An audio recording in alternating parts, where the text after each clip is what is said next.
Hello বন্ধুরা, কেমন আছো তোমরা সবাই? আশা করছি তোমরা সবাই ভালো আছো। আমাদের এই নতুন চ্যানেলটিতে তোমাদেরকে স্বাগত। এই চ্যানেলে তোমরা দেখতে পাবে বিভিন্ন ধরনের ট্রাভেল ব্লগস এবং অন্যান্য ব্লগস। এই চ্যানেলটি যেহেতু নতুন, তোমাদের কাছে অবশ্যই অনুরোধ থাকবে যে চ্যানেলে ভিডিও ভালো লাগলে অবশ্যই চ্যানেলটাকে সাবস্ক্রাইব করো, সাপোর্ট করো। ভিডিও পছন্দ হলে লাইক করো এবং কমেন্টে জানিও যে ভিডিওটি তোমাদের কেমন লেগেছে। আর আজকের যে ভিডিওটি হতে চলেছে আমাদের হানিমুন স্পেশাল মালয়েশিয়া ট্রিপের পার্ট 2। আমরা আশা করছি যে তোমাদের পার্ট 1 এর ভিডিওটি ভালো লেগেছে।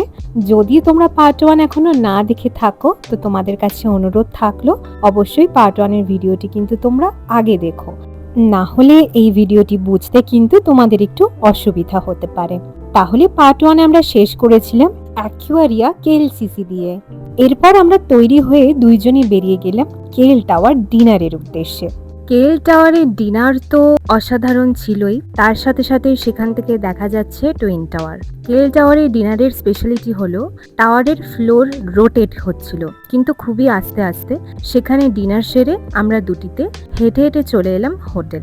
রাত অনেক হলেও সেখানকার রাস্তাঘাট এতটাই সেফ আর মানুষজন এতই ভালো যে আমাদের কখনো আনসেফ ফিলই হয়নি বা ভয় লাগেনি। এখানে আমরা অনেক নতুন নতুন খাবারের আইটেম ট্রাই করেছি, ভীষণ সুন্দর সময় কাটিয়েছি এবং তার সঙ্গে সঙ্গে অনেক অনেক ছবিও তুলেছি, যার মধ্যে থেকে কিছু কিছু ছবি তোমাদের সঙ্গে শেয়ার করলাম। এই ছিল আমাদের 9 তারিখের যাত্রা। এবার হচ্ছে 10 তারিখ মঙ্গলবার। আমরা গেলাম বাটু কেভস। সেখানে এক বিশাল গুহা কেটে বানানো হয়েছে কার্তিক ঠাকুরের মন্দির। এটা সব থেকে আশ্চর্যজনক এবং সুন্দর জায়গা বন্ধুরা। এখানে অনেকগুলো সিঁড়ি, প্রায় 300টা সিঁড়ি পেরিয়ে কিন্তু গুহার মধ্যে যে মন্দিরটি আছে সেখানে প্রবেশ করতে হয়। সিঁড়ি পেরোতে প্রথম দিকে অনেকটাই কষ্ট হচ্ছিল, টু বি অনেস্ট। বিশেষ করে আমার ভীষণ কষ্ট হচ্ছিল ফার্স্টের দিকে। আমার হাজবেন্ডের কোনো অসুবিধা হয়নি, টাচউড, ওর কোনো প্রবলেম হয় না সিঁড়ি চড়তে। বরাবরই আমার একটি সমস্যা হয়, বাট সেটা সেই সময় এখন একদম ফিট, এখন কোনো অসুবিধা হয় না। তো সেখানে আমরা উপরে উঠেছি এবং মাঝে মাঝে আমরা ভিডিও করেছি, ছবি তুলেছি। আর আমার যেহেতু হাইটে ভয় করে, তো সেখান থেকে নিচের দিকে তাকালে আমার সত্যি ভয় লাগছিল।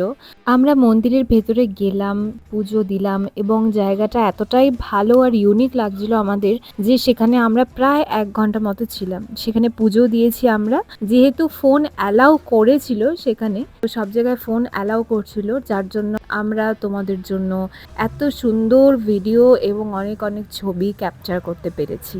তবে একটা কথা এখানে না বললেই নয়, এই যে আমাদের হানিমুন ট্রিপটা এত সুন্দর হয়েছে একমাত্র কারণ হচ্ছে আমার হাজবেন্ড। আমি মালয়েশিয়া তো অনেক পরের কথা, বিদেশ ভ্রমণ নর্মাল ঘুরতে গেলেও আমার কাছে কোনো প্ল্যানিং থাকে না, সেখানে বিদেশে হানিমুন ট্রিপে প্রথমবার যাচ্ছি।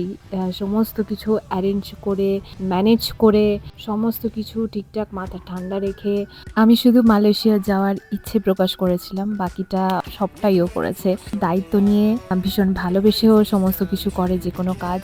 আর এই যে এত সুন্দর সুন্দর ভিডিও আমি দেখতে পারছি, এটা আমি প্রাউডলি বলতে পারি যে এগুলো সব কিছুই কিন্তু আমার হাজবেন্ডের জন্য।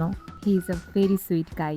আর এই হলো সেই কার্তিক ঠাকুর, যাকে দেখতে আমরা 300টা সিঁড়ি পেরিয়ে দুজনে মিলে এসেছি।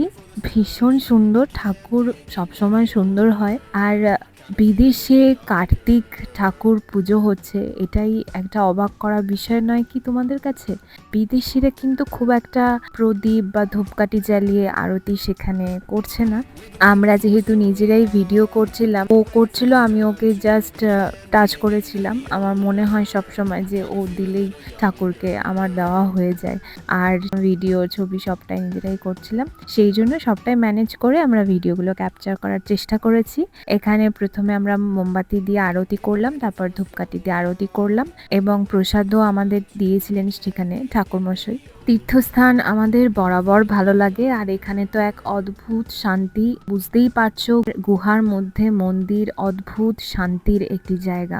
এখানে একটা পায়রা বসেছিল, ওর আশেপাশ দিয়ে মানুষ ক্রমাগত যাতায়াত করছে, বাট ও কিছুতেই নড়াচড়া করছে না। তো তারপরে আমরা মনে করলাম যে পায়রাটি ঘুমোচ্ছে ওখানে বসে বসে। এই ভিডিওটা যারা যারা দেখছো, তোমরা যদি মালয়েশিয়াতে অথবা বাটু কেভসে গিয়ে থাকো তাহলে কিন্তু কমেন্টে অবশ্যই অবশ্যই জানাবে যারা যারা গেছো এই জায়গাটিতে, যে তোমরা যখন গেছিলে তার থেকে কি কিছু পরিবর্তন হয়েছে নাকি একই রকম আছে এই জায়গাটি। তো আশেপাশে এরকম আরও মন্দির ছিল, গণেশ ঠাকুরের মন্দির ছিল। তো পরিমাণ রোদ আর এত গরম লাগছিল। বাকি মন্দিরগুলোতে আমার হাজবেন্ড গেছিল, আমি আর যাইনি, আমি জাস্ট দাঁড়িয়েছিলাম এবং ভিডিও করছিলাম। তো ওখানে অনেক অনেক সুন্দর সময় কাটিয়ে তারপর আমরা সেখান থেকে বিকেলবেলা গেলাম রোপওয়ে চড়তে। জায়গাটির নাম জেন্টিং হাইল্যান্ড। জীবনে প্রথমবার আমি রোপওয়েতে উঠলাম। ভয় লাগছিল গাইজ, আমার হাইটে ভীষণ ভয় লাগে, জলে ভীষণ ভয় লাগে। অ্যাকচুয়ালি আমি ভীষণ ভীতু বলতে পারো। কোনো ইনসিডেন্টের জন্য হয়তো আমার ভালো লাগে না, ভয় লাগে। আমার হাজবেন্ড ভীষণ সাহসী, একদম আমার অপোজিট। ও সব সময় নতুন নতুন জিনিস ট্রাই করতে চায়, আমার মনে হয় এটা লাইফে দরকার। বাট আমার অ্যাডভেঞ্চার একটু ভয় লাগে, জলে সমুদ্রে। পাহাড় আর সমুদ্র চুজ করতে বললে আমি সবসময় সমুদ্র চুজ করব, বাট সমুদ্রের জল আমার ভীষণ ভয় লাগে। হাইট ভীষণ ভয় লাগে, মানে ওপর থেকে নিচে কিছু দেখলেই আমার মনে হয় আমি পড়ে যাব। এখানে একটা কথা বলা দরকার যে মালয়েশিয়াতে রোপওয়েকে কেবল কার বলা হয়। কেবল কার থেকে দেখা যাচ্ছিল জেন্টিং স্কাই ওয়ার্ল্ড। তাছাড়াও ওখানে নেমে আমরা দেখেছিলাম স্কাই এভিনিউ। গাইস, এই জায়গাগুলোর নাম যেগুলো আমি বলছি সেগুলো কিন্তু এক একটা সাজানো শহর বলতে পারো। এই যে জেন্টিং হাইল্যান্ডে আমরা গেছিলাম, এটাকে ফার্স্ট ওয়ার্ল্ড প্লাজাও বলা যায়। তো সেখানে হচ্ছে সাজানো গোছানো একটা শহর।